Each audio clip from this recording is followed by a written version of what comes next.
इस किस्म के मॉब रूल जो किया जाता है ये बिल्कुल नहीं चलना चाहिए हमारे पड़ोस देश में। हम लोग भी बोले थे कि हमको अच्छे रिश्ता चाहिए बांग्लादेश के साथ। हम तो चाहते हैं कि बांग्लादेश में सब कुछ स्टेबल तरह से जाए। इस किस्म के चीजों दोनों देश के लिए अच्छा नहीं है और बांग्लादेशियों को भी काफी तकलीफ देते हैं। तो हम चाहते हैं कि वहाँ शांति समाधान आ जाए। कि इस किस्म के मॉब रूल जो किया जाता है ये बिल्कुल नहीं चलना चाहिए हमारे पड़ोस देश में। और ये भी है कि हमारी स्थायी कमेटी जो है संसद में, पार्लियामेंट्री स्टैंडिंग कमेटी विदेश कार्यक्रम, हम लोग भी बोले थे कि हमको अच्छे रिश्ता चाहिए बांग्लादेश के साथ। हम तो चाहते हैं कि बांग्लादेश में सब कुछ स्टेबल तरह से जाए। उनका चुनाव भी आने वाला है फरवरी महीने में और हम चाहते हैं कि वहाँ लोकतंत्र वापस आए। लेकिन इस हाल में जैसी चीजें चल रहे हैं ये बहुत चिंतित बात है। और भारत के लिए हम तो ऐसे संतुष्ट नहीं हो सकते और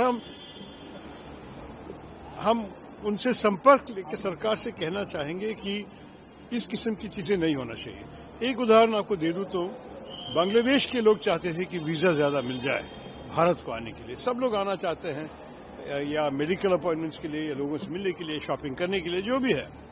और बहुत शिकायतें मिली थी हमें पिछले साल की वीजा आप लोग बहुत कम कर दिए हैं। अब तो हम वीजा को नॉर्मलाइज कर रहे थे और देखिए कल की ये दुर्घटनाओं के कारण हमारे 2 असिस्टेंट हाई कमीशन वीजा देने बंद करना पड़ा।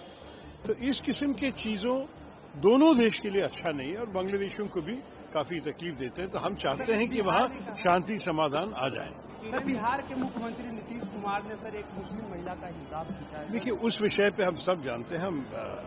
हम जो मुस्लिम महिलाओं और सारे महिलाओं को सम्मान देना चाहिए उसके अनुसार ये ठीक नहीं था। मैं उससे ज्यादा नहीं कहना चाहता। कहा है कि प्रियंका गांधी को ब्लॉक कर दिया गया, उनको बोलने नहीं दिया गया है पॉल्यूशन के ऊपर। देखिए आपको पता है कि उनके तरफ से कुछ और बोला जा रहा है। मैं तो ये नेतृत्व के चर्चे में तो भाग नहीं ले सकता हूं, इससे मैं नहीं बोल सकता हूं कि क्या हुआ है।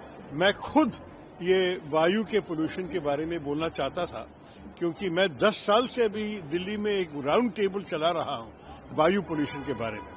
और हम लोग एमपी लोग को बुलाए थे, पब्लिक हेल्थ एक्सपर्ट्स को बुलाए थे, डॉक्टर लोग को बुलाए थे और मंत्रियों भी आए कि इस विषय पे कुछ करनी चाहिए और कुछ नहीं, मतलब क्लियर एक्शनेबल पॉलिसी चाहिए था हमें। तो मैं भी बोलने के लिए तैयार था, सुनने के लिए भी तैयार था। अगर इस बार नहीं हुई तो मेरी इच्छा है कि अगली बार जब हम बजट सेशन में हम शामिल हो जाएंगे कि इस विषय पर चर्चा होना ही चाहिए, अवश्य होना चाहिए। मल्लिकार्जुन खड़गे ने कहा है सर कि जी राम योजना जो है वो गरीबों के लिए नहीं है। देखिए आपको पता है कि जो अब तक चल रहे थे महात्मा गांधी के नाम पे उस प्रोग्राम, मेरे ख्याल में जो भी उसमें कठिनाइयां होते थे फिर भी बहुत गरीबों को मदद की है। 100 दिन का रोजगार, गारंटीड काम भी था, केंद्र सरकार की तरफ उसका पैसा आता था। अभी ये लोग चाहते हैं कि हर राज्य 40% दे दे। बहुत राज्यों के पास इतना पैसा नहीं है। मेरे केरल में, आपके बिहार में शायद इसमें कठिनाई हो जाएंगे। मेरे ख्याल में जो ये बदला दिया है अच्छा नहीं किया और महात्मा गांधी जी का नाम भी निकलना ठीक नहीं था क्योंकि महात्मा गांधी जब राम राज्य के बारे में बोलते थे, ग्राम स्वराज उसका तो एक बहुत बड़ा भाग था। तो महात्मा गांधी को भी ऐसे अपमान करने की कोई जरूरत नहीं थी। इसलिए मैंने कहा था मेरे भाषण में पार्लियामेंट में कि राम का नाम बदनाम मत करो, ऐसे नहीं होना चाहिए था।